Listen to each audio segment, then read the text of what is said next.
నమస్తే. నేను జల్లి శ్రీనివాస్. ఈరోజు న్యూస్ అనాలిసిస్‌లో ముందుగా ఆంధ్రప్రభ పేపర్‌లో నిన్న మాజీ ముఖ్యమంత్రి వైఎస్ జగన్మోహన్ రెడ్డి గారు ప్రెస్ మీట్ పెట్టి రాయలసీమ లిఫ్ట్ ఇరిగేషను పైన మాట్లాడారు. అంటే రాయలసీమ లిఫ్ట్ ఇరిగేషన్‌ని ఆపు చేసిన దానిపైన, నిలుపుదల చేసిన దానిపైన వర్క్‌ని అది తెలంగాణ ముఖ్యమంత్రి సాక్షాత్ అసెంబ్లీలో ప్రకటించిండు. చంద్రబాబు నాయుడు గారికి నాకున్న లైజన్ సంబంధాలతోని నేనే ఆపించినాను. రాయలసీమ లిఫ్ట్ ఇరిగేషన్ ప్రాజెక్ట్‌నని అంటే దానిపైన దాదాపు ఈ నెల 3వ తారీఖు నుంచి ఇప్పటి వరకు వైసీపీ, తెలుగుదేశం పార్టీ కౌంటర్‌లు, ఎన్‌కౌంటర్‌లు నడుస్తున్నాయి. సీమకు ద్రోహం చేసిందంటే మీరంటే, మీరంటే, మీరంటే మీరు, మీరంటే మీరు అని చెప్పి ఒకళ్ళ మీద ఒకళ్ళు దుమ్మెత్తి పోసుకుంటున్నారు. సరే ఎవరు అటు వైసీపీ చేసిందా, తెలుగుదేశం పార్టీ చేసిందా అనేది జరిగే చర్చను బట్టి ప్రజలకు అర్థమవుతుంది. సరే ద్రోహం ఎవరు చేశారు? ఇప్పుడు మేలు ఎవరు చేయబోతున్నారనేది ఎక్కడ క్లారిటీ లేదు. ఈ 2 రాజకీయ పార్టీలలో కూడా ప్రధానంగా ఇప్పుడు అధికారంలో ఉన్న కూటమి ప్రభుత్వంలో తెలుగుదేశం పార్టీకి ప్రధాన బాధ్యత ఉంది. చేసిన ద్రోహం గురించి కాకుండా చేయాల్సిన మేలు గురించి, చేయాల్సిన పని గురించి ఎవరు మాట్లాడట్లే. పదే పదే ఆయన ఆయన ద్రోహం, ఈయన ద్రోహం, ఈయన ద్రోహం, ఆయన ద్రోహం చెప్తున్నారు తప్ప ఇప్పుడేం చేస్తారు? రాయలసీమకు నిజంగానే ద్రోహులు ద్రోహం చేశారు. ఇప్పుడు మంచోళ్ళు ఎవరు? మంచి చేసేదెవరు? అనేది క్లారిటీ రావట్లేదు. కేవలం రాజకీయం కోసం రాయలసీమ లిఫ్ట్ ఇరిగేషన్ వాడుకుంటున్నారు. దీనిపైన మాజీ ముఖ్యమంత్రి జగన్మోహన్ రెడ్డి గారు ప్రెస్ మీట్ పెట్టారు. ప్రెస్ మీట్ పెట్టి అది ఎట్లాగో బర్నింగ్ ఇష్యూయే 1 వీక్ నుంచి నడుస్తానే ఉంది. ఆన్ రికార్డ్ అన్నీ ఉన్నాయి. ఎన్‌జీటీ స్టే ఇచ్చింది. స్టే తర్వాత ఇప్పుడున్న కూటమి ప్రభుత్వం దానిపైన అసలు ముందుకు పడే పరిస్థితి లేదు. ముందు పడి మాట్లాడే పరిస్థితి లేదు. ఒక దశలో మంత్రులు, ముఖ్యమంత్రి కూడా ఇండైరెక్ట్‌గా అది రాష్ట్రానికి భారమో, అది అవసరం లేదనే పద్ధతిలో చెప్తున్నారు. ఇంతవరకు అసల ముఖ్యమంత్రి గారు దానిపైన స్టేట్మెంట్ ఇయలే. రేవంత్ రెడ్డికి నాకు క్లోజ్డ్ రూమ్‌లో చర్చ జరిగిందా లేదా అనేది ఆయన చెప్పట్లే. రేవంత్ రెడ్డి అసెంబ్లీలో చేసిన ప్రకటన తప్పా, ఒప్పా చెప్పట్లే. రాజకీయం చేయొద్దు, రాద్ధాంతం చేయొద్దు ఇది చెప్తుండ్రు జలాల పైన. కానీ ఆయన అన్న పక్క రాష్ట్ర ముఖ్యమంత్రి అన్న మాట పైన ఇంతవరకు ఖండన లేదు. దీన్ని బట్టే అర్థమైతుంది. ఏ మేరకు క్లోజ్డ్ రూమ్ ఏకాంత చర్చలు జరిగినాయి. దాన్ని ఎందుకు బయట పెట్టలేకపోతున్నాం, మాట్లాడలేని పరిస్థితి అనేది అర్థమైతుంది. ఇది జరుగుతూనే ఆయన రాజధాని అమరావతి గురించి కూడా నిన్న జగన్మోహన్ రెడ్డి కొన్ని సంచలనమైన వ్యాఖ్యలు చేసిండు. మరది యాదలాపంగా చేశారా? అర్థమై చేస్తాండ్రా? అర్థం కాక చేస్తాండ్రా గానీ, అసలు జగన్మోహన్ రెడ్డి మదిలో ఉన్న రాజధాని ఏది? అనేది ఇప్పుడు ఆంధ్రప్రదేశ్‌లో ఉన్న ప్రజలకి మళ్ళొకసారి ఆ ప్రశ్న ఉత్పన్నమయ్యే ఒక వ్యాఖ్యలు జగన్మోహన్ రెడ్డి చేసిండు. నదీ గర్భంలో రాజధానా? అని చెప్పి అమరావతి గురించి అన్నారు. నదీ గర్భంలో రాజధాని కడతాను. అది మునిగిపోయే రాజధాని అని చెప్తున్నారు. విజయవాడ, గుంటూరు మధ్యలో అద్భుతమైన రాజధాని కట్టొచ్చు. ఒక 900, 800 ఎకరాలలో చాలా కాస్ట్ తక్కువైద్ది. ఇప్పుడు మీరు కడుతున్న రాజధాని పూర్తి కావాలంటే 2,00,000 కోట్లు అయిద్ది. మొదటి విడతలో ఒక 50,000 ఎకరాలు సమీకరించారు. ఇప్పుడు మళ్ళా ఒక 50,000 ఎకరాలు, 1,00,000 ఎకరాలు భూమిని రైతుల నుంచి సమీకరిస్తున్నారు. ఒక ఎకరం అభివృద్ధి కావాలంటే రాజధాని కోసం రూ. 2,00,00,000 ఖర్చయిద్ది. 1,00,000 ఎకరాలు ఇంటూ 2,00,00,000 ఏస్తే రూ. 2,00,000 ఇప్పుడు మీరు ప్రపోజ్ చేస్తున్న అమరావతికి అవుతుంది. అంత సంపద దానికి ఖర్చు పెట్టే శక్తి, ఖర్చు పెట్టే అవసరం గూడా లేదు. కాబట్టి ఇక్కడ రాజధానిని గుంటూరు, విజయవాడ మధ్యలో పెడితే బాగుండేది అని ఆయన ఒక ఒపీనియన్ చెప్పిండు. అసలు మీ మదిలో ఏముంది? ఇప్పటికే పాపం రాజధాని రైతులు 2014 నుంచి 2019 మధ్యలో 54,000 ఎకరాలు సమీకరించి చంద్రబాబు నాయుడు గారు వాళ్ళ నోట్లో మన్ను కొట్టిండు. అదసలు రాజధాని ఎటు కాకుండా అయింది. అక్కడ అభివృద్ధి చేసిన ప్లాట్లు 3 సంవత్సరాల్లో ఇవ్వలేదు అని గుండెల పగిలి చనిపోతున్నారు రైతులు. వాళ్ళకసలు ప్రభుత్వం వైపు నుంచి ప్రతిపక్షంలో ఉన్నప్పుడు ఇదే తెలుగుదేశం పార్టీ ఉద్యమం చేసింది రాజధాని కోసం, రాజధాని రైతుల కోసం. ఆ రాజధాని రైతులు ఉద్యమం సందర్భంలో అనేక కష్ట నష్టాలు, అవమానాలు ఎదురయ్యి చనిపోయినోళ్ళు, నష్టపోయినోళ్ళు ఉన్నారు. వాళ్ళని ఇంతవరకు పట్టించుకున్న నాదుడు లేడు ప్రభుత్వం వైపు. వాళ్ళతోని డైలాగ్స్ లేవు, చర్చలు లేవు, మాట్లాడినోళ్ళు లేరు. వాళ్ళకి రిటర్నబుల్ ప్లాట్లు కొంతమందికి ఇచ్చారు, కొంతమందికి ఇచ్చినోళ్ళకి కూడా రకరకాల ఇబ్బందులు, అసైన్‌మెంట్ ల్యాండ్స్ అవి ఇవి వాగులు, వంకలు ఇచ్చారనేది చర్చ. అది అట్లుండంగానే చంద్రబాబు నాయుడు గారు రెండో విడత భూ సమీకరణ అని మళ్ళా పెట్టారు. దానిపైన ఇప్పటికే రివోల్ట్ అయితున్నారు. రైతులు వ్యతిరేకత వ్యక్తం చేస్తున్నారు. అసలు మీరు మొదటి విడతకే దిక్కు లేదు, న్యాయం చేయాలి. మళ్ళా రెండో విడత ఏంది? అసలు అప్పుడే విశ్వనగరానికి సరిపోను సమీకరణ చేసినన్నారు. మళ్ళీ ఇదేంటి? అని ఇప్పటికే చంద్రబాబు నాయుడు గారు రాజధాని పైన చేస్తున్న రాజకీయం, రాజధాని పైన చేస్తున్న ప్రకటనల వల్ల అయోమయంలో గందరగోళం రైతులుంటే, ప్రతిపక్ష నాయకుడు మాజీ ముఖ్యమంత్రి జగన్మోహన్ రెడ్డి ఇంకొక బండ రాజధాని రైతుల పైన ఏసిండు. అసలది నది గర్భంలో ఉంది. అది అక్కడ అవసరం లేదు. ఇక్కడైతే బావుంటదని ఒక అనుమానాన్ని రేకెత్తించాడు. అసలు జగన్మోహన్ రెడ్డి మదిలో ఏముంది రాజధాని అనేది ఇప్పుడు పెద్ద ప్రశ్న. ఇక అమరావతి అనే రాజధాని పైన అనేక అనుమానాలు. ఇక దీనిపైన తెలుగుదేశం పార్టీ మీడియా కుట్ర చేసిండు. రకరకాలు రాయొచ్చు. చేస్తాను అసలు ఏంటి 2 రాజకీయ పార్టీలు కూడా ప్రధానంగా ఉన్న 2 తెలుగుదేశం, వైసీపీ 2 రాజకీయ పార్టీలు కూడా రాజధాని రైతులను ఒక రాజకీయ ఎజెండాగా మార్చారు. రాజధాని అనే అంశాన్ని రైతుల్ని. వాళ్ళొస్తారు. వాళ్ళు ఏదేదో చెప్తా ఉంటారు. ఇది విశ్వనగరం అయితే అని 33,000 ఎకరాలు సమీకరించిన రోజు చెప్పారు చంద్రబాబు నాయుడు గారు. ఇప్పుడేం చెప్తుండు? మీరు భూములు ఇయ్యకపోతే మున్సిపాలిటీ అయిద్దంటాడు. ఆయన ఒక రకంగా బ్లాక్‌మెయిల్ చేస్తాడు. మీరు ఒక రకంగా బ్లాక్‌మెయిల్ చేస్తారు. మొత్తానికి ఆంధ్రప్రదేశ్ రాష్ట్రానికి రాజకీయ పార్టీలు రాజధాని విషయంలో ఒక జలగల్లెక్క పట్టుకున్నాయి. ఎవరి ఎజెండాని వాళ్ళు వాళ్ళ పైన ప్రయోగిస్తున్నారు. అసలు రాజధాని ఎక్కడ? అయిద్దా? కాదా? పూర్తయిద్దా? కాదా? అని తెలవని అయోమయం, ఆందోళన, అనుమానాన్ని పెట్టి కూర్చుంటున్నారు. నిన్న జగన్మోహన్ రెడ్డి వ్యాఖ్యలతోనే అది ఇంకా బలం చేకూర్చింది అనుమానానికి. ఇప్పటికే ఆయన మున్సిపాలిటీ అయిద్దని ప్రకటన చేసిన దాని మీద గందరగోళం అనరు. లాస్ట్ టైము ఇచ్చిన రైతులే గుండెలు బలి చనిపోతారు. కొత్త రైతులు మళ్ళా సమీకరిస్తున్నారు. ఇది ఎక్కడి వరకు పోద్ది అనేది తెలవదు. ఒకసారి ఒక రకమైన ప్రకటన చేస్తారు చంద్రబాబు నాయుడు గారు. ఇంకోసారి ఇంకొక రకమైన ప్రకటన. 2014, 19లో విశ్వనగరం అయిద్ది కాబట్టి ఇంత భూమిని సమీకరించను. చాలా అద్భుతమైన రాజధాని నేను 100 సంవత్సరాల ముందు చూపుతోని ఆలోచిస్తున్నా అని చెప్పిండు. ఇంకోసారి అసలు రాజధానికి మనం ఎవరు నిధులు ఇయ్యాల్సిన అవసరం లేదు. కేంద్రమో, ఇంకోటో, బ్యాంకులో ఒక్క రూపాయి కూడా ఇయ్యాల్సిన అవసరం లేదు. సెల్ఫ్ సస్టైన్డ్ రాజధాని ఇది. మనం సమీకరించిన రాజధానిలో రాజధానికి పోను ఒక 10,000 ఎకరాలు మిగులుతుంది. దాన్ని అమ్మితేనే 10,00,000 కోట్లొస్తాయి అని చెప్పారు. దాంతోనే నిర్మిస్తాం. ఏ కేంద్రం ఇయ్యాల్సిన అవసరం లేదని అది చెప్తుండు. ఇప్పుడు మళ్ళా లేదు లేదు మనకు ఆ భూమి సరిపోదని ఆయన ఒక రకమైన కన్‌ఫ్యూజన్. చంద్రబాబు నాయుడు గారు రైతుల్ని, రాజధానిని ఒక రకమైన కన్‌ఫ్యూజన్‌లో పెట్టి ఒక గ్రాఫిక్స్‌లో మాయలో చూపిస్తుండు. మీరొకమైన క మీరొక వై ఒక ఒక రకమైన కన్‌ఫ్యూజన్ పెడుతున్నారు. ఆంధ్రప్రదేశ్ రాష్ట్రంలో ఉన్న రాజకీయ పార్టీలో ప్రధానంగా ముఖ్యమైన పార్టీలు, ప్రధానంగా ఏలుతున్న పార్టీలు బాధ్యతారాహిత్యంగా ప్రవర్తిస్తున్నాయి. నాయకులు కూడా బాధ్యత లేకుండా మాట్లాడుతున్నారు రాజధాని విషయంలో. స్పష్టత లేదు. జగన్మోహన్ రెడ్డి గారు చెప్పాల్సిందేంది ఇది నదీ గర్భం మునిగిపోద్ది. ఇదంతా పాత కథ గదా! అమరావతి ఫిక్స్ అయినప్పటి నుంచి ఇదే చర్చ గదా! ఇది గాదు మీరు చెప్పాల్సింది. మా పార్టీ స్టాండ్ ఇది. మీరు 2, 3 రాజధానుల స్టాండ్ తీసుకున్నారు. దానికి నిలబడి ఉన్నారా లేదా? అనేది జెప్పాలి. అది జెప్పట్లే. గోడ మీద పిల్లెక్క అది నది గర్భంలో ఉంది. విజయవాడ, గుంటూరు మధ్యలో అయితే బాగుండేది. ఇది గాదు గదా! వాళ్ళ పార్టీకి సంబంధించిన సజ్జల రామకృష్ణారెడ్డి గారు పార్టీ జనరల్ సెక్రటరీ. ఆ మధ్య కాలంలో ఒక మీడియా కాంక్లేవ్ పెడితే కాంక్లేవ్‌లో మాట్లాడాడు. అమరావతి రాజధానికి వైసీపీ మద్దతు ఉంటది. వైసీపీ సంపూర్ణమైన మద్దతు ఇస్తుందని. ఇక ఒక 2 రోజులు తెలుగుదేశం పార్టీ మీడియా గగ్గోలు పెట్టి అట్టెట్ట మద్దతు ఇస్తారు మీరు? మీరు వద్దన్నారుగా, వ్యతిరేకించారుగా, దీంట్లో ఏదో కుట్ర ఉంది. ఇది అబద్ధం అని వాళ్ళు అరే మద్దతు ఇస్తే ఇంక తీసుకోవాల్సింది పోయి తెలుగుదేశం పార్టీ మీడియా ఏం చేసింది? ఎట్లా ఇస్తారు మద్దతు వైసీపీ? రాజధానికి మద్దతు ఎట్లా ఇస్తారన్నారు. అది ఎట్లా సరే వైసీపీ కూడా లైన్‌లోకి వచ్చింది, మద్దతు ఇచ్చిందని రైతులు అనుకోండి. మళ్ళీ ఇప్పుడు లేని అనుమానం పెట్టిండు జగన్మోహన్ రెడ్డి. ఇప్పుడు భూములు ఇచ్చే రైతులకి అనుమానం, ఇచ్చిన రైతులకి అనుమానం, రాష్ట్రంలో ఉన్న ప్రజలకు అనుమానం. రాజధాని ఉంటదా లేదా? రేపు గవర్నమెంట్ మారితే పరిస్థితి ఏందనేది ఇప్పటికే అనుభవించున్నారు లాస్ట్ టైము. ఇది మొత్తానికి రాజకీయం కోసం రాజధానిని వాడుకుంటున్నారు. రాజకీయ రగడగా మిగిలిపోయే అవకాశం ఉంది.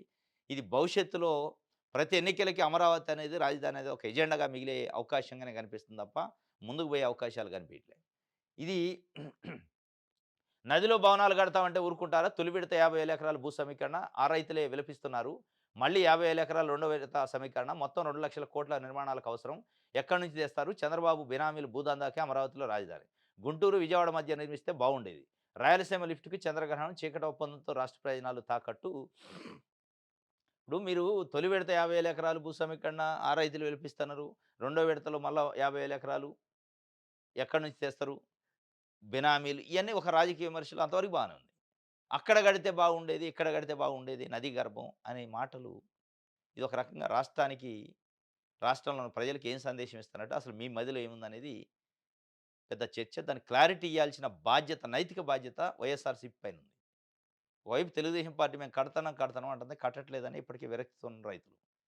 వాళ్ళు మాటలు తప్ప చేతలు లేవని ఇప్పటికే రైతులలో అసహనము, అసంతృప్తి ఉంది. ఒకవైపు మీరు చెప్తున్న నిన్న జగన్మోహన్ రెడ్డి గారి ప్రకటన వాస్తవంగా తెలుగుదేశం పార్టీని, ప్రభుత్వాన్ని కాపాడే లెక్కుంది. వాళ్ళు ఇప్పటివరకు రాజధాని రైతులకు చేసిన మోసం, రాజధాని పేరుతోని చేస్తున్న రాజకీయం, రాజధాని పైన చెప్తున్న మాటలకి, చేస్తున్న పనులకి తేడా, రాజధాని రైతులలో కూటమి ప్రభుత్వం పైనున్న అసహనము, అసంతృప్తిని ఒక్కసారి జగన్మోహన్ రెడ్డి ప్రకటనతోని ఉల్టా అయింది. వాళ్ళని ఒక ఒక రకంగా సేఫ్ జోన్‌లో పెట్టిండు తెలుగుదేశం పార్టీని. ఇప్పుడు ఏది వచ్చినా జగన్మోహన్ రెడ్డి కుట్ర చేసిండు, ఆపటానికి ప్రయత్నం చేస్తున్నాడు. రైతులకు న్యాయం చేయలేకపోయినా, రాజధాని పూర్తి కాకపోయినా, ఈ కుట్ర జగన్మోహన్ రెడ్డిదే అంటారు. అని 2029లో మేమొస్తే తప్ప జగన్మోహన్ రెడ్డి వస్తే ఇది ఉండదు రాజధాని. కాబట్టి మాకే ఓట్లేయాలంటారు. ఇది వాళ్ళకి మరి ఈయన తెలిసి చెప్పిండా, తెలవక చెప్పిండా తెలవదు గానీ, ఇంకోటి మంత్రులు జాగ్రత్త జగన్ హయాంలోనే ఆగిన సీమ లిఫ్ట్, కూటమి ప్రభుత్వం తప్పుడు ప్రచారం, పీపీపీ విధానాన్ని తప్పుడుతున్నారు. ఇప్పటికే మనం 270 ప్రాజెక్టులు చేపట్టాం. వాళ్ళ తప్పులు మనపై నెడుతున్నారు. అప్రమత్తతతో తిప్పికొట్టాలి. కేబినెట్ అనంతరం మంత్రులతో సీఎం చంద్రబాబు. మంత్రులు జాగ్రత్త. దేనికి జాగ్రత్త? ముఖ్యమంత్రి చంద్రబాబు నాయుడు గారు జాగ్రత్తలు ఎట్లుంటాయంటే, ప్రజలు మనకు ఓట్లేసి నమ్మకంతోని గెలిపించారు. ప్రజల కోసం పనిచేయాలి. ప్రజలకు పనిచేసే దాంట్లో ప్రతినిత్యం భయంతోని పనిచేయండి. ఒళ్ళు దగ్గర పట్టుకొని పనిచేయండి. ఒక బాధ్యతగా పనిచేయండి అని చెప్పిట్లా. అది చెప్పాలి వాస్తవంగా. మంత్రులు జాగ్రత్త, వైఎస్ఆర్‌సీపీ విమర్శ చేస్తుంది. దానికి జాగ్రత్త కౌంటర్‌లు ఇయ్యండి అంటుండు. దానికోసం క్యాబినెట్‌లో చెప్పాల్సిన అవసరం అది అది అది ఒక రాజకీయ ప్రక్రియ. పొలిటికల్ ప్రక్రియ. దాన్ని ఎక్కడొచ్చి క్యాబినెట్‌లో మంత్రులు జాగ్రత్త. మంత్రులకి ఏం చెప్పాలా? ప్రజలకు మనం ఇచ్చిన హామీల విషయంలో జాగ్రత్తగా ఉండండి. ప్రజలు మనపై నమ్మకం పెట్టుకున్న దానికి జాగ్రత్తగా ఉండండి. పని చేయండి అని చెప్పాలి. అది చెప్పట్లేదు. ఇంకోటి గమ్మత్తు ఏందంటే ఏ క్యాబినెట్ సమావేశం జరిగినా ప్రజల సంక్షేమమో, ప్రజల అభివృద్ధో, రాష్ట్ర అభివృద్ధి కంటే చర్చ ఎక్కువ. ప్రైవేట్ కంపెనీలకు భూములు ఎక్కడెక్కడ ఎవరెవరికి కేటాయించాలనే దానిపైన ప్రధాన ఎజెండా ఉంటుంది. నిన్న జరిగిన క్యాబినెట్‌లో సమావేశంలో కూడా అదే ప్రధాన ఎజెండా. భూ సంతర్పణ, భూ పంపిణీ. మిట్టల్ కంపెనీకి భూమి, రిలయన్స్ కంపెనీకి భూమి, గూగుల్ కంపెనీకి భూమి, అదానీ కంపెనీకి భూమి, మొత్తం భూముల కేటాయింపుల పైనే ఉంది. ఈ చర్చ అంతా దాని చుట్టే జరిగింది. ఇక మంత్రులు జాగ్రత్త మీరు రాజకీయ కౌంటర్‌లో బాగా గట్టిగా ఇయ్యాలంటుండు చంద్రబాబు నాయుడు గారు. ద వీక్ కవర్ పేజీపై యువనేత నారా లోకేష్ తండ్రికి తగిన తనయుడు అంటున్న నెటిజన్స్. మంత్రి లోకేష్ పనితీరుపై ప్రశంసల జల్లు. ది వీక్ అని ఇంగ్లీష్ మ్యాగజైన్ స్పెషల్ ఇంటర్వ్యూ చేశారు. స్పీడ్ ఆఫ్ డూయింగ్ బిజినెస్ పైన Nara Lokesh industrial minister, IT minister గురించి. ఇక దానిపైన స్టాన్ఫోర్డ్ నుంచి వచ్చిండు. చాలా విద్య నేర్చుకొని వచ్చిండు. రకరకాలుగా రాసి కవర్ పేజీ పైన ఆయన మీసం మేలేస్తున్నట్టు ఫోటో వేశారు. ఇదొక అద్భుతం అని చెప్పి ఆంధ్రప్రభ రాసింది. మంచిదే ఉంది. ఇప్పుడు ద వీక్ పేజీ పైన కవర్ పేజీ పైన ఫోటో వస్తేనో అద్భుతాలు కావు. ఈ రాష్ట్రానికి, ఈ రాష్ట్రంలో ఉన్న ప్రజలు మీసం మేలేసి ధైర్యంగా మేము చాలా సఫిషియెంట్‌గా ఉన్నాము. చాలా మంచి బతుకుతున్నామని చెప్పే పద్ధతి ఉండాల. ఇప్పుడు అది లేదు. వీటితోని రాదు. ఇది వీకో, ఇంకోటో ఇప్పుడు ఇంగ్లీష్ మ్యాగజైన్‌లు గాని, హిందీ మ్యాగజైన్‌లు గాని, లేదా తెలుగు మ్యాగజైన్‌లు గాని. ఈరోజు నారా చంద్రబాబు నాయుడు గారికి సంబంధించిన కొడుకాయన. ముఖ్యమంత్రి కాకపోయినా ముఖ్యమైన మంత్రి. ఆయనే కేంద్రంతో లైజన్ చేస్తాడు. ఆయన్ని ఇంటర్వ్యూ చేయటం ఒక మీడియా సంస్థ ఇంటర్వ్యూ చేయటమో, కవర్ పేజీలు ఏయటమో అది పెద్ద అద్భుతం, గొప్ప కాదు. సరే తెలుగుదేశం పార్టీకో, దాన్ని మోసే పత్రికలకో గొప్ప అయ్యుండొచ్చు గానీ, ప్రజలకి ఏం ఒరిగింది? నారా లోకేష్ గారు స్టాన్ఫోర్డ్ యూనివర్సిటీ విజ్ఞానమో, నాలెడ్జో ఈ రాష్ట్రానికి, ఈ రాష్ట్ర ప్రజలకి ఏం ఉపయోగమైంది? ఈ రాష్ట్రంలో ఉన్న భూముల్ని ప్రైవేటోళ్ళకి దారాదత్తం చేయటానికి ఉపయోగమైందా? లేదా పెట్టుబడిదారుల నుంచి ఈ రాష్ట్రానికి ఏమైనా ఉపయోగం వచ్చింది? అది కావాల్సింది. 20,00,000 కోట్ల పెట్టుబడులు, 16,00,000 ఉద్యోగాలను. అయ్యొచ్చిన రోజు నిజంగానే ఈ వీక్ కవర్ పేజీ పైన నారా లోకేష్ గారి ఫోటోకి అర్థం ఉంటది. ఈ మాటల కోసం, ప్రచారం కోసం చెప్పుకోవటానికి పనికొచ్చే ఇవి తప్ప దాంతోని పెద్దగా ఉపయోగం ఉండదు. సరే ఏదేమైనా గ్రేట్ ఏదైతే.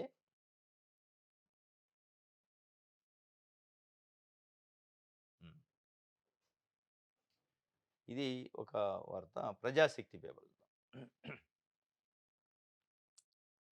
మిట్టలకు సొంత పోర్టు 2.9 కిలోమీటర్ల వాటర్ ఫ్రంట్ పేరు మార్పుతో పాటు కేటాయింపు. షిరిడి సాయి ఎలక్ట్రికల్స్‌కు 467 ఎకరాలు మంత్రివర్గం నిర్ణయాలు. పలు భూ కేటాయింపులు. తిరుపతి జిల్లా ఇయన్నీ భూ కేటాయింపులకు సంబంధించి ఎవరెవరికి ఎంత 55 ఎకరాలు, 149 ఎకరాలు, 64 ఎకరాలు, 120 ఎకరాలు కేటాయింపులు ప్రైవేట్ కంపెనీలకి భూములు కేటాయింపు. ఇది మొత్తం మిట్టలకు సొంత పోర్ట్ వచ్చింది. ఇప్పుడు విశాఖపట్నం ఆంధ్ర లక్కు, విశాఖ ఉక్కు అంటుంటారు కదా! విశాఖపట్నానికి సంబంధించిన స్టీల్ ఫ్యాక్టరీకి సొంత పోర్ట్ లేదు ఇప్పుడు. సొంత గనులు లేవు. సొంత రా మెటీరియల్ సోర్స్ లేదు. ఇప్పుడు ఇంకా అసలు పురుడు పోసుకొని మెటల్ స్టీల్ ఫ్యాక్టరీకి కొత్త పోర్ట్ ఇచ్చింది గవర్నమెంట్ 2.9 కిలోమీటర్ల వాటర్ ఫ్రంట్‌తోని. పేరు మార్చి మరి క్యాబినెట్‌లో నిన్న అదే సమావేశంలో మాట్లాడి వాళ్ళకి కేటాయింపులు చేశారు. విశాఖ స్టీల్ ఫ్యాక్టరీని అమ్మే కార్యక్రమానికి ఇది ఒక పునాదనమాట. విశాఖ స్టీల్ ఫ్యాక్టరీ భూములు అమ్ముతున్నారు. విశాఖ స్టీల్ ఫ్యాక్టరీకి సంబంధించిన ఉద్యోగుల్ని దశల వారీగా తొలగిస్తున్నారు. బయట ప్రకటనల మాట విశాఖ స్టీల్ ఫ్యాక్టరీ ప్రైవేటీకరణ కాదు, ఆపుతాం మేము ఉన్నన్ని రోజులు అంటారు. ఒకవైపు మెటల్ స్టీల్ ఫ్యాక్టరీని దానికి పూర్తి సహకారం ఇస్తున్నారు. ఆ సహకారంలో భాగమే ఇది. ఇది కాక ఇంకొక గమ్మత్తు ఏందంటే షిరిడీ సాయి ఎలక్ట్రికల్స్‌కి 467 ఎకరాలు ఇచ్చారు. ఈ షిరిడీ సాయి ఎలక్ట్రికల్స్‌కి భూముల కేటాయింపు, దానికి ప్రభుత్వం సహకారం గురించి జగన్మోహన్ రెడ్డి ప్రభుత్వం ఉన్నప్పుడు ఇదే తెలుగుదేశం పార్టీ పెద్ద ఎత్తున నిరసనలు, ఉద్యమాలు చేసింది. విమర్శలు చేసింది. ఇదే తెలుగుదేశం పార్టీని మోస్తున్న 'ఆంధ్రజ్యోతి', 'ఈనాడు' పత్రికలు పుంకాలు పుంకాలు వార్తలు రాసినాయి. అదొక పెద్ద స్కామ్ అని. అదొక బోగస్ కంపెనీ అని. ఇప్పుడు అదే కంపెనీకి మళ్ళీ అదే క్యాబినెట్‌లో చంద్రబాబు నాయుడు గారు ప్రభుత్వం మారింది గానీ కంపెనీ మారల. 467 ఎకరాలు నిన్న కేటాయించారు. అంటే ప్రభుత్వం ఏదైనా పారిశ్రామికవేత్తలకు పంచే దాంట్లో తేడాలేమి లేవు. అందరూ ఒకటే. అది వైఎస్ఆర్‌సీపీయా, తెలుగుదేశం పార్టీయా తేడాలు ఏమీ లేవు. వాళ్ళ పాలిసీలు అవే. ప్రజల గురించి మారిద్ది తప్ప ప్రభుత్వాలు మారినప్పుడు ప్రజల గురించి ప్రజలకిచ్చే సంక్షేమంలో మార్పులొస్తాయి తప్ప, పారిశ్రామికవేత్తలకి పంచే దాంట్లో మార్పులు రావట్లేదు. ఇది మనకి స్పష్టంగా కనపడుతుంది.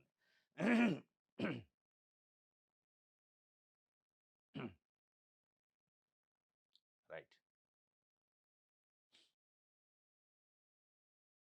సాక్షి చూద్దాం.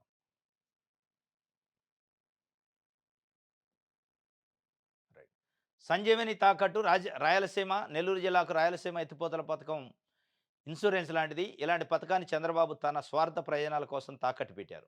గుక్కెడు నీళ్ల కోసం అల్లాడుతున్న ప్రజల గొంతు తడపాలన్నదే మా తపన అని, తాపత్రయం అని చెప్పి మాజీ ముఖ్యమంత్రి వైఎస్ జగన్మోహన్ రెడ్డి గారు చంద్రబాబు చెప్పేవన్నీ అబద్ధాలు, చేసేవన్నీ దొంగ పనులంటూ నిప్పులు చెరిగిన వైఎస్ జగన్ రాయలసీమకి ఒక విలన్ జగన్మోహన్ చంద్రబాబు నాయుడు అని జగన్మోహన్ రెడ్డి గారు నిన్న విమర్శించిండు. రాయలసీమ ఎత్తిపోతల పథకం నిలుపుదలకి, రాయలసీమ ఎత్తిపోతల పథకాన్ని ద్రోహం చేసేది చంద్రబాబు నాయుడే. పదే పదే 1 వీక్ నుంచి ఇటు తెలుగుదేశం పార్టీ, అటు వైసీపీ మధ్యలో ఎన్‌కౌంటర్‌లు నడుస్తున్నాయి. మీరంటే మీరు ద్రోహం చేసిందని. అల్టిమేట్‌గా సరే ఒక మాజీ ముఖ్యమంత్రిగా జరుగుతున్న విషయం పైన ప్రెస్ మీట్ పెట్టిండు. ఆయన చెప్పేది ఆయన చెప్పిండు. ఇప్పుడు ఈ ఎపిసోడ్‌లో మొత్తం ప్రధాన బాధ్యత ముఖ్యమంత్రి చంద్రబాబు నాయుడు గారు. ఒక పక్క రాష్ట్ర ముఖ్యమంత్రి అసెంబ్లీ సాక్షిగా నేను ఆంధ్రప్రదేశ్ ముఖ్యమంత్రిని ఇన్‌ఫ్లుయెన్స్ చేసి మరీ రాయలసీమ ఎత్తిపోతల పథకం పనులను ఆపించినా అన్నాడు. ఏకాంత చర్చల్లో నేను ఆపించినా అన్నాడు. నిజంగా ఆ చర్చలు జరిగినాయా లేదా? ఆపారా లేదా? మీరు ఆపారా? జగన్మోహన్ రెడ్డి ఆపిండా? పక్కన పెడితే ఇప్పుడు మీరేం చేస్తున్నారు? అనేది రాయలసీమ ప్రజలకు ఒక అభయం ఇచ్చే మాటని చంద్రబాబు నాయుడు గారు ఎప్పటికీ చెప్పట్లే. రాయలసీమ ఎత్తిపోతల పథకంతో రాజకీయ ప్రకటనలు చేస్తున్నారు తప్ప, ఆ ప్రజల ప్రకటన చేయట్లే.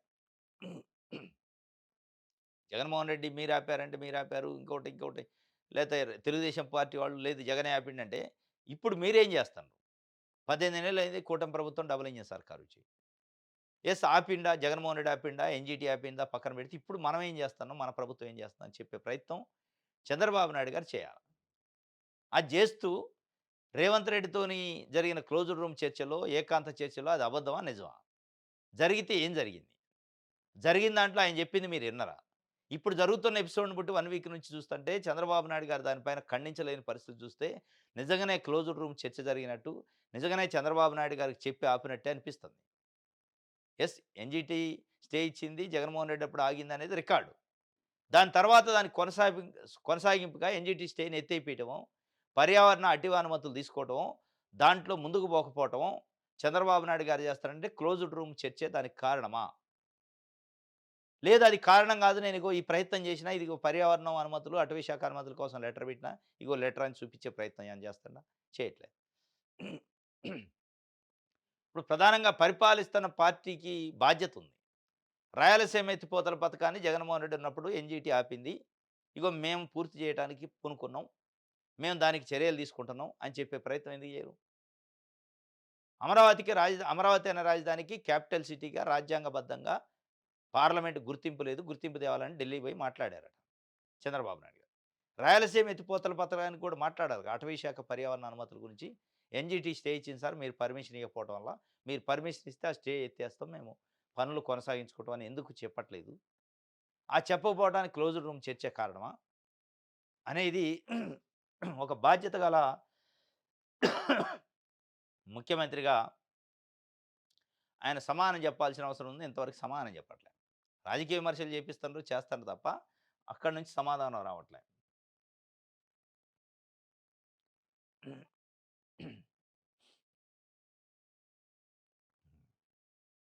ఆంధ్రజ్యోతి. ద్రోహి ఎవరు? రాయలసీమ ఎత్తిపోతలపై వైసీపీ రచ్చ. ఇప్పుడు ద్రోహి ఎవడో ఒకడు ఇప్పుడు లాభం చేసేది ఎవరు? ఆంధ్రజ్యోతి పత్రిక నిన్న, మొన్న ఎపిసోడ్‌ల వారీగా ఎపిసోడ్ 1, 2, 3 ఇస్తుంది. వాళ్ళ ఉద్దేశ్యం ఏంది? రాయలసీమ ఎత్తిపోతల పథకం ఆగటానికి ద్రోహి జగన్మోహన్ రెడ్డి. యెస్. ఒకళ్ళ ద్రోహి ఆయనే. ఇప్పుడు మనం చేస్తుందేంది మరి? విలన్ ఎవరు? హీరో ఎవరు మరి? విలన్ ఈయనంటే ఈయనని చెప్తున్నారు. హీరో చంద్రబాబు నాయుడా చెప్పమనండి. చెప్పరు. రాయలసీమ ప్రజలకి, రాష్ట్ర ప్రజలకు కావాల్సింది ద్రోహి ఎవరు? విలన్ ఎవరు? హీరో ఎవరు కాదు. పని కావాలి. 18 నెలలయింది కూటమి ప్రభుత్వం డబుల్ ఇంజిన్ సర్కారొచ్చి. ఒకవేళ నిజంగానే జగన్మోహన్ రెడ్డి ద్రోహం చేస్తే మీరు చేసిన మేలేంటి? ఆయన ద్రోహం గురించే పదే పదే చెప్పే కంటే యెస్ మేము ఆయన ద్రోహం చేస్తే మేము ఇగో ఈ మేలు చేసినామని చెప్పే ప్రయత్నం తెలుగుదేశం పార్టీ చెప్పదు. దాన్ని బహుశా మీడియా చెప్పదు.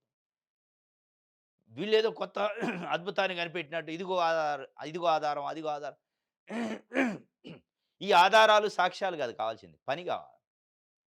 రాయలసీమ ఎత్తిపోతల పథకాన్ని ముందుకు తీసుకుపోయే దాంట్లో ఇప్పుడు చంద్రబాబు నాయుడు గారి ప్రభుత్వం, చంద్రబాబు నాయుడు గారు, తెలుగుదేశం పార్టీ ఏం అడుగేసింది? ఆ అడుగుకు సంబంధించిన పరిణామాలు చెప్పాల. అది చెప్పట్లే. ద్రోహి ఎవరు అని క్వెషన్. ద్రోహి ఎవరు? ఎందుకు? ప్రజలకేం అవసరం ద్రోహి ఎవరు అని? చేయాల్సిన పని చేస్తే ద్రోహి ఎవరో ప్రజలకే తెలిసిద్ది గదా! అది జేయరు. మళ్ళీ అదే విషయం అమరావతిపై జగన్ కొత్త కుట్రలు, లేని రిజర్వేషన్‌ని సృష్టించిన వైసీపీ నేత, నదికి 6 కిలోమీటర్ల దూరంలో కోర్ క్యాపిటలు, ప్రభుత్వ ప్రధాన భవనాలన్నీ అక్కడే, కరకట్టకు 100 మీటర్ల వరకే రివర్స్ బేసిన్. అయినా కొత్త వాదన మొదలుపెట్టిన జగన్. రివర్ బేసిన్‌లో రాజధాని కడతారా అని జగన్మోహన్ రెడ్డి చెప్పినట్టు మళ్ళీ అదే విషయము అమరావతి పైన జగన్ కొత్త కుట్రలు. లేని రివర్ బేసిన్ అట. రివర్ బేసిన్ ఉంది. లేనిదేం కాదు గానీ అది దూరం ఎంతుందనేది ముఖ్యమైనది. వాస్తవంగా జగన్మోహన్ రెడ్డి కుట్ర చేస్తాడా? అసలు ఆయన మదిలో ఏముందో తెలవదు గానీ, జగన్మోహన్ రెడ్డి నిన్న చేసిన వ్యాఖ్యలు, ఆ సంచలనమైన ప్రకటనలు రాజధాని పైన నీళ్ళ అనుమానాలు, ఆందోళన కలిగిస్తుంది. రాజధాని రైతులకు మరీ ముఖ్యంగా కొత్త టెన్షన్ పెట్టారు. రాష్ట్ర ప్రజలకు కూడా కొత్త టెన్షన్ పెట్టింది వాస్తవమే. అది విషమా? కుట్రనా? ఎవరు ఎట్లా అనుకుంటే అట్లా అనుకోవచ్చు. ఇది ఈరోజు న్యూస్ అనాలిసిస్. రేపు తాజా వార్తలతోని తిరిగి కలుసుకుందాం. Thank you.